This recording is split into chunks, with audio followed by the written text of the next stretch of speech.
Hai guys, welcome to channel NSID. Karena pembahasan light novel Arifureta volume 5 telah selesai, maka di video kali ini kita akan melanjutkan pembahasan, yang dimana di pembahasan tersebut akan masuki story di volume 6 dan akan membahas 2 chapter dari volume tersebut. Siapa orang mati yang ditemui oleh Hajime dan partinya saat menyelamatkan para pedagang, dan bencana apa yang akan menimpa ibu kota kerajaan High Lake nantinya. Oke, dan begitu berikut pembahasan light novel Arifureta volume 6 part 1.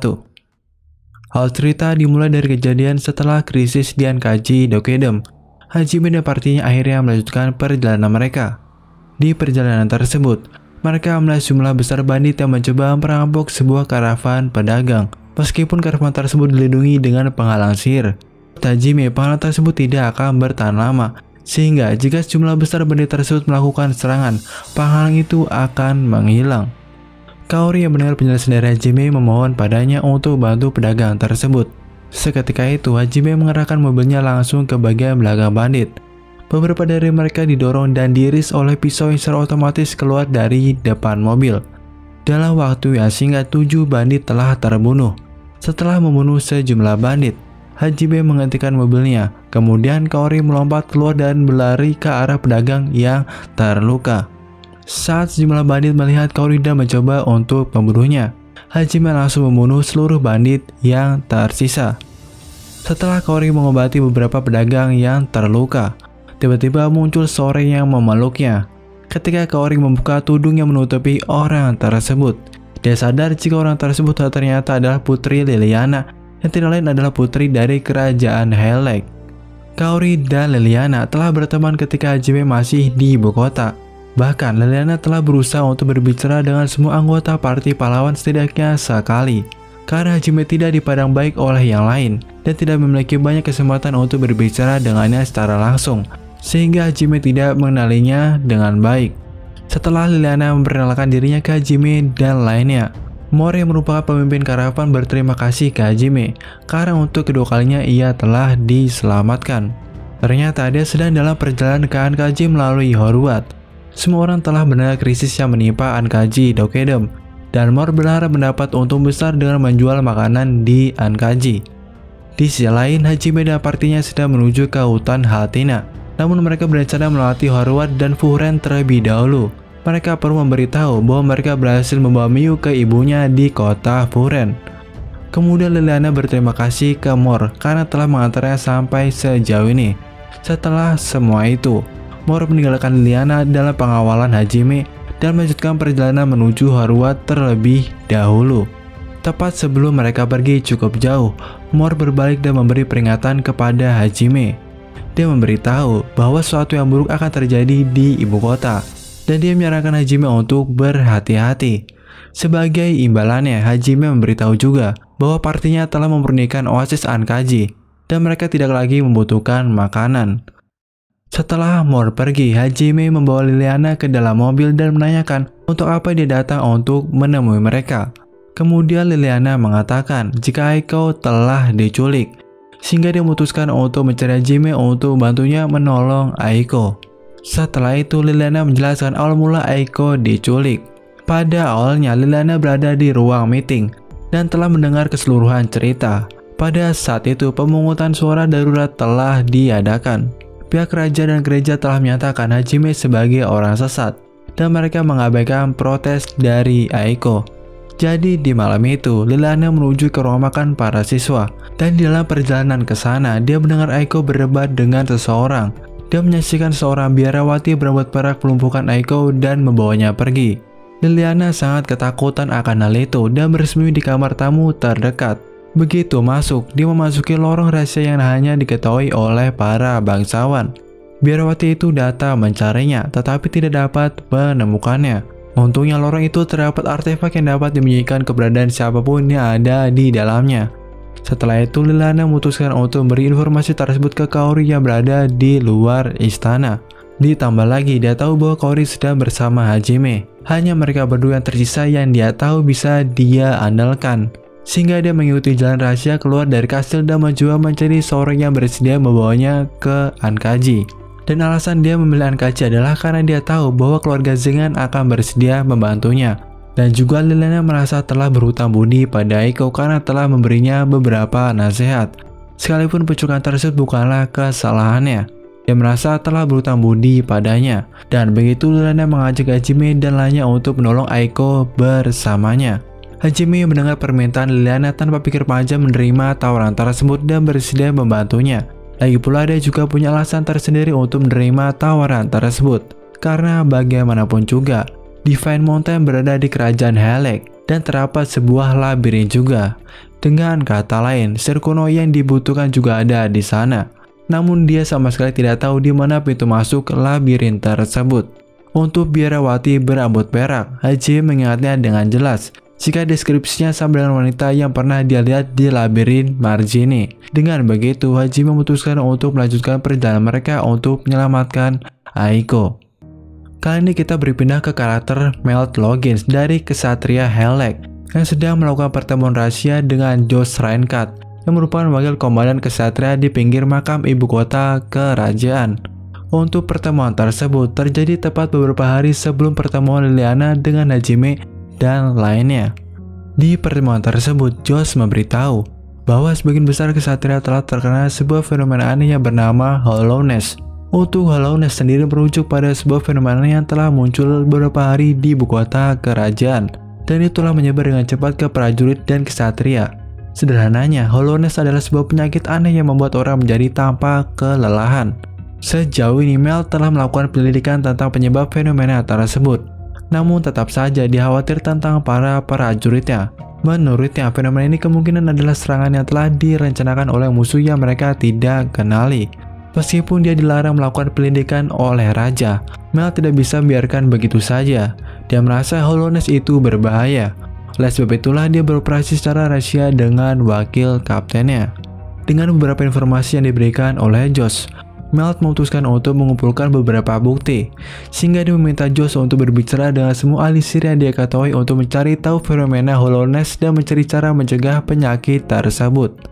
Kemudian keduanya berbicara sedikit lebih lama tentang berbagai masalah yang terjadi di ibu kota. Begitu mereka saling memberi laporan masing-masing, mereka pun berpisah. Setelah mengadakan pertemuan, Mel kembali ke kamarnya dan beristirahat sejenak di sofa kamarnya. Setelah dia beristirahat sebentar, dia mulai membuat beberapa kesimpulan. Menurutnya fenomena Hollowness disebabkan oleh sihir dari ras iblis. Namun dia belum mengerti bagaimana caranya mereka bisa menyusup ke dalam ibu kota kerajaan. Kemudian Melt mengingat kembali pertemuannya dengan Hajime di labirin Orcus. Hajime yang diyakini gagal untuk dilindungi, justru bersama party barunya menggunakan obat legendaris untuk menyelamatkan hidupnya. Setelah mengenang beberapa hal, Melt berdiri dan berjalan ke mejanya. Kemudian dia mengeluarkan 2 lembar kertas dan amplop untuk mengirim sebuah pesan. Sebab dia harus bersiap menghadapi situasi yang terburuk. Surat pertama ditujukan kepada Raja Ankaji, yang kedua untuk Hajime. Dia berharap Raja Singan akan tahu bagaimana dia bisa menghubungi Hajime. Dengan cara ini, bahkan jika sesuatu terjadi padanya, kerajaan akan memiliki peluang pertempuran jika berhadapan dengan ras iblis. Setelah menulis, Melt mulai meriksa kembali surat-surat itu, namun tiba-tiba dia mendengar ketukan dari pintu kamarnya. Dia dengan hati-hati mengambil pedangnya dari dinding dan bertanya siapa yang ada di balik pintu. Mel yang mendengar suara Hiyama dari balik pintu perlahan membuka pintunya. Mel tahu jika sebelumnya Hiyama butuh beberapa saran dengannya. Namun dia tidak tahu jika dia ingin melakukan pertemuan pada tengah malam. Kemudian dia mengantar Hiyama ke sofa kamarnya. Mel menunggu dengan sabar, tetapi Hiyama tidak mengatakan apa-apa. Kemudian Melt mengatakan, jika ada sesuatu yang ingin dibicarakan dengannya maka bicarakanlah, dan begitu mereka berdua bisa mencari solusi bersama-sama. Namun sebelum Hiyama ingin mengatakan sesuatu, dia mendengar ketukan lagi dari balik pintu. Melt yakin jika dia telah mendapat banyak pengunjung hari ini. Setelah membuka pintu, ternyata tamu tersebut tidak lain adalah Josh yang merupakan wakil kaptennya. Kemudian Melt bertanya kepada wakil kaptennya. Namun satu-satunya respon yang ia dapatkan adalah tebasan pedang yang diarahkan langsung kepadanya. Setelah itu dia menarik pedangnya untuk memblokir serangan tersebut. Dari dekat Melt bisa tahu bahwa tatapan Josh tampak kosong, dan itu adalah salah satu gejala dari Hollowness. Namun prajurit lainnya tidak pernah mencoba menyerangnya, yang berarti bahwa Josh mengikuti perintah seseorang. Dan bisa saja semua prajurit lainnya dapat dibuat untuk melakukan hal yang sama. Ketika Melt ingin melakukan serangan balasan, tiba-tiba Yama menusuk sebuah pedang ke arahnya. Melt yakin bahwa Yama ada hubungannya dengan fenomena Hollowness yang telah menyebar di ibu kota kerajaan. Di samping itu, Melt yang terkena sedikit luka mulai merasa terpojok, sebab sejumlah gerombolan tentara Hollowness mulai masuk ke dalam kamarnya. Setelah itu, Melt memandang Yama sambil mempertimbangkan kemampuannya. Melt tahu jika Yama tidak mungkin bekerja sendirian. Dia hampir yakin jika Yama memiliki atasan yang merupakan otak di balik semua kejadian tersebut. Kemudian Melt berbalik dan membacakan jendela kamarnya yang berada di lantai 4 dan keluar dari kamarnya. Untuk sesaat, dia melihat gadis berambut perak yang berada tepat di atasnya, sambil memegang sebuah senjata bola perak yang langsung diarahkan ke arahnya. Senjata itu tidak lebih besar dari jenis bola yang dimainkan oleh anak-anak, tetapi Melt yakin jika senjata tersebut dapat menghapus semua kehidupan. Saat senjata itu mengenai dirinya dan segera membunuhnya, pikiran Melt beralih ke Ehid. Tetapi untuk sesaat, dia percaya jika Hajime akan mengalahkan musuh tersebut untuknya. Setelah kematian Kapten Melt, sejumlah tentara diam-diam memperbaiki jendela dan papan lantai kamar Melt. Di samping itu, Yama menata beberapa surat yang masih ada di meja kamar tersebut.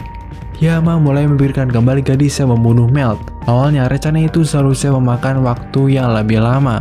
Namun berkat bantuannya, semua hambatan yang menghalangi mereka telah dihilangkan. Dan berkat Yama juga, Raja dan Perdana Menteri secara efektif adalah boneka mereka. Dan juga gereja suci tidak pernah menjadi musuh mereka sejak awal. Dengan kematian Kapten Melt, tidak akan ada lagi yang tersisa yang bisa menghentikannya. Kemudian wanita berambut perak tersebut tersenyum dan tertawa dengan suara yang keras. Sekarang kita kembali ke timeline utama. 3 hari telah berlalu sejak Aiko dipenjara di sebuah menara. Berkat gelang yang diikatkan ke pergelangan tangannya, dia tidak bisa menggunakan sihir apapun. Pada awalnya dia mencoba semua yang dia bisa untuk melarikan diri, namun kerja kerasnya tidak menghasilkan apapun.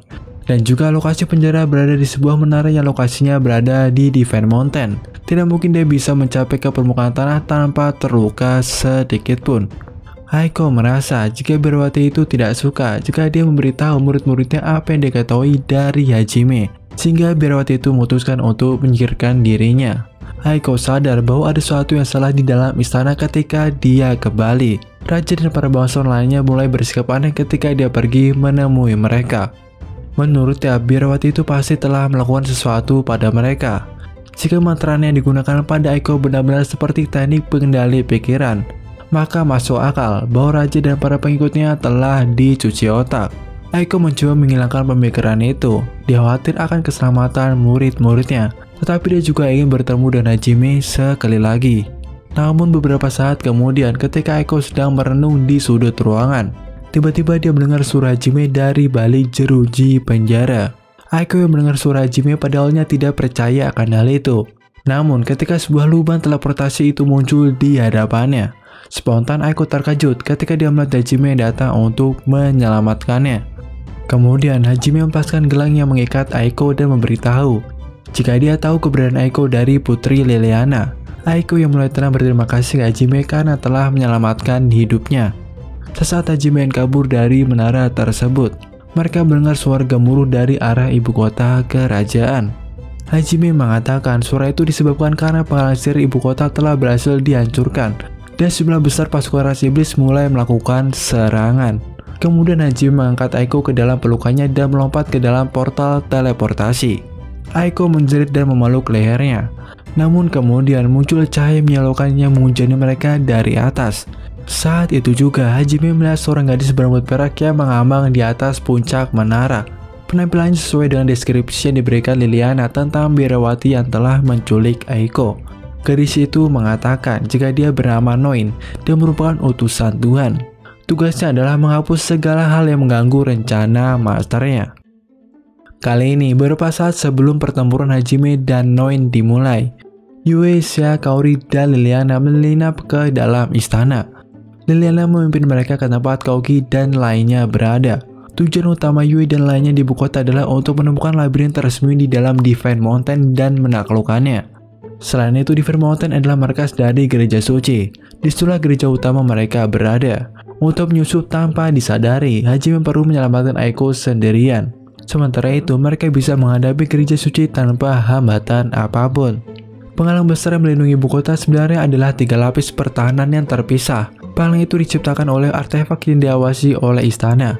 Penyihir bekerja siang dan malam untuk memberikan mana ke dalamnya, sekaligus memastikan bahwa penghalang itu tidak pernah melemah. Dan selama berabad-abad, penghalang itu telah berdiri kokoh melindungi ibu kota dari invasi dari kerajaan lain, dan itu adalah salah satu alasan utama manusia mampu bertarung melawan ras iblis. Namun sekarang, jumlah besar pasukan monster telah muncul di selatan ibu kota kerajaan. Naga putih yang Hajime dan lainnya lawan di Grand Volcano juga ada di sana, dan tampaknya napas naga itulah yang menghancurkan penghalang tersebut. Yue dan yang lainnya setidaknya bisa menebak bagaimana mereka berhasil melewati penghalang tersebut tanpa disadari. Itu tidak lain disebabkan oleh Frit Bakwa yang telah menaklukkan Grand Volcano dan telah mendapatkan sihir kuno untuk bisa berteleportasi. Melihat Frit Bakwa tidak mengendari naga putihnya, Yue menduga dia pasti kelelahan karena telah membuka gerbang teleportasi sangat besar dan saat ini sedang beristirahat.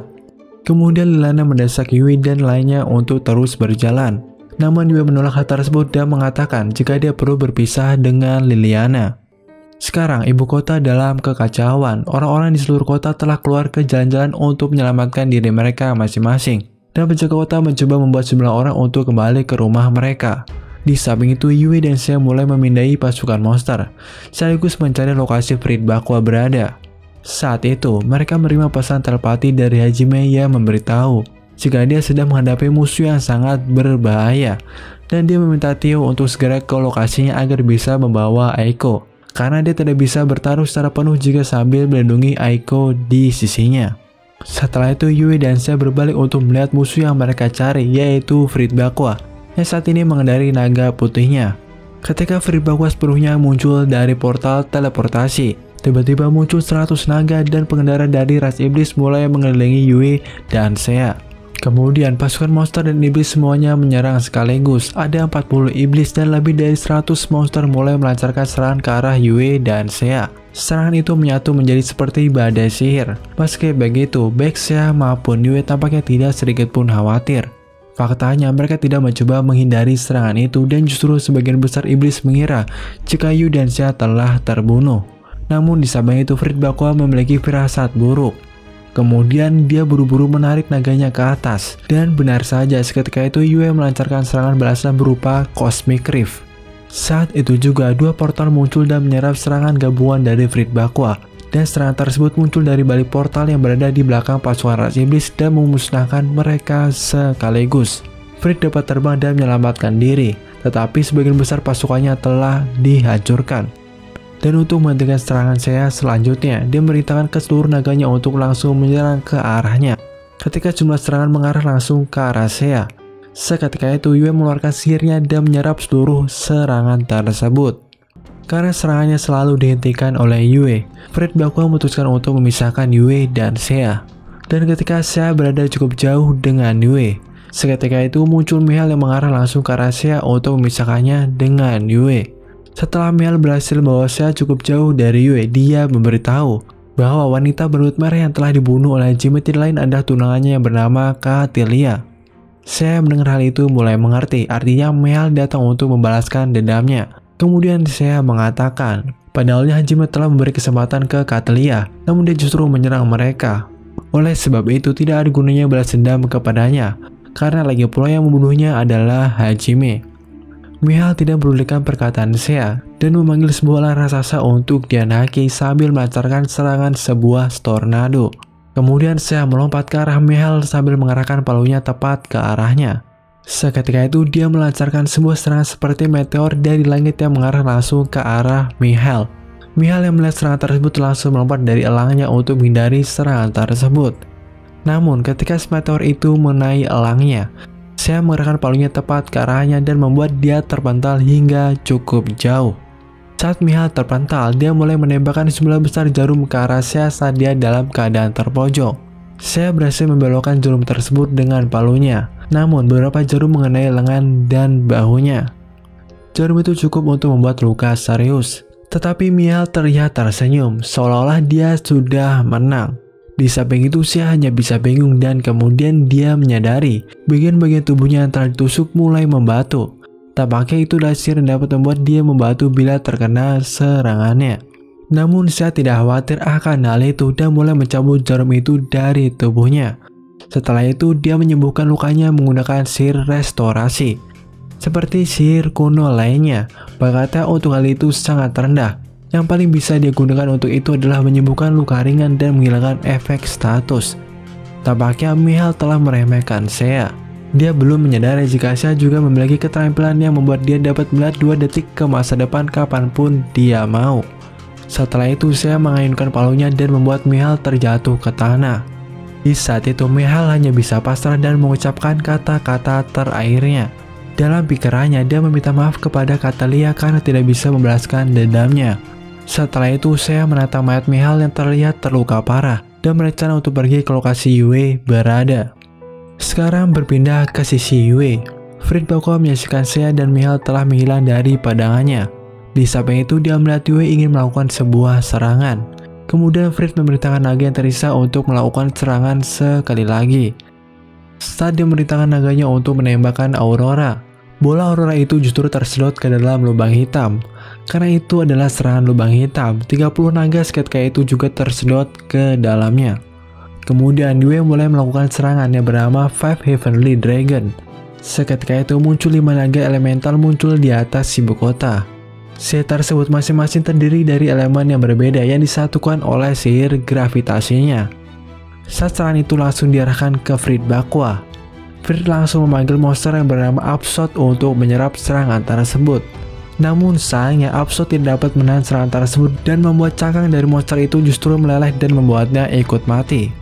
Fried Bakwa yang melihat Yue masih kesulitan mengendalikan 5 naga sekaligus, melihat sebuah kesempatan dan langsung memerintahkan naganya untuk menyerangnya. Sekarang Fried mulai mengerti bahwa dia telah melawan monster yang jauh dari kemampuannya. Hajime yang dia lawan di Green Volcano bukanlah satu-satunya orang yang perlu dia khawatirkan oleh Fried Bakwa. Karena teman-teman Hajime sama-sama berbahaya. Yue tahu mantra macam apa yang Fried telah gunakan. Jadi dia memutuskan langsung beralih ke pertahanan. Ruang lingkup serangan Void terlalu besar untuk dihindari. Jadi dia menaikkan penghalang tepat pada waktunya. Dan meskipun sekitarnya telah dihancurkan, Yue masih hidup. Dampak dari serangan Fried membuat pakaiannya robek dan tetesan darah keluar dari mulutnya. Mengingat betapa berbahayanya serangan dari Fried Bakwa. Sungguh menakjubkan jika dia hanya menerima sedikit luka. Tampaknya Fried kelelahan dari casting mantra tingkat tinggi secara berurutan.